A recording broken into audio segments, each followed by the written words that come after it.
அனைவருக்கும் வணக்கம். Welcome back to our channel. இன்றைக்கி நம்ம ரன்னிங் நோஸு, சளி, மூக்கடைப்பு, இருமல், தொடர் தும்மல் இதுக்குள்ள டிப்ஸு என்னங்கிறத இந்த வீடியோவில் டீட்டெயிலாக பார்க்கலாம். இதுக்கு தேவையான பொருட்கள் வேப்பிலை. வேப்பிலை நல்ல ஒரு மருத்துவ குணம் உள்ளதுன்றது எல்லாருக்கும் தெரியும். இதோட மகத்துவமே தனி.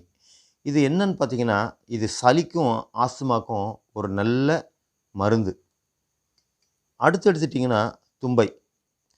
இந்த தும்பை பார்த்திங்கன்னா இப்போல்லாம் கிடைக்கிறது அரிதாக இருக்குது. கிடைச்சா அதை உபயோகப்படுத்தி பார்த்துக்கோங்க.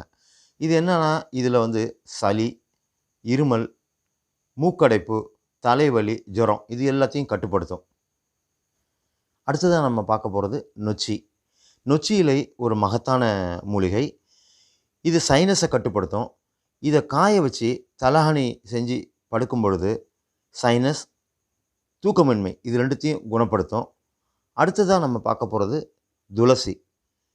துளசி இலை கிருமியால் வர்ற, அதாவது வைரஸ் மற்றும் பாக்டீரியா அதால் வர்ற சளி மற்றும் அலர்ஜி, அதாவது காற்றுல டஸ்ட் அலர்ஜின்னு சொல்லுவாங்கள்ல, அதால் வர்ற சளி, அது இல்லாமல் ஃப்ளூ இது எல்லாத்தையும் கட்டுப்படுத்தும்.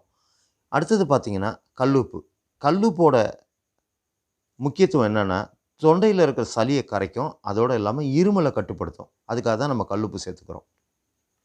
இப்போது வேப்பிலையில் ஒரு கைப்பிடி அளவு எடுத்துக்கோங்க. தும்பையில் இலை, பூ எல்லாம் சேர்த்து ஒரு கைப்பிடி அளவு எடுத்துக்கோங்க. நொச்சியிலையும் அதே மாதிரி ஒரு கைப்பிடி அளவு எடுத்துக்கோங்க. துளசியும் ஒரு கைப்பிடி அளவு எடுத்துக்கோங்க. எடுத்துகிட்டு கல்லுப்பு ஒரு கைப்பிடி அளவு எடுத்துக்கோங்க. எடுத்துகிட்டு இது எல்லாத்தையும் ஒரு துணியில் போட்டு கட்டிக்கோங்க. கட்டிட்டு ஒரு பாத்திரத்தில் தண்ணி வைங்க.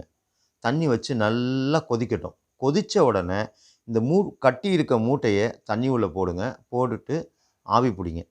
இந்த ஆவி பிடிக்கிறத ஒரு நாளைக்கு 2 அல்ல 3 தடவை செய்யுங்க. செஞ்சிங்கன்னா தொடர்ச்சியான தும்மல், இருமல், சளி இதோட தாக்கம்லாம் படிப்படியாக குறையும். குறைஞ்சி நல்ல ஃப்ரீ ப்ரீத்திங் வரும். தலை பாரம் குறையும். அதனால் இது ரெகுலராக செய்யுங்க.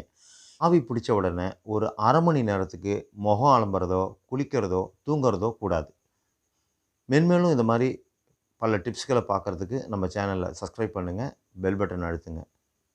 அடுத்த வீடியோவில் ஒரு கீரையோட மகத்துவத்தை பற்றி பார்க்கலாம். நன்றி, வணக்கம்.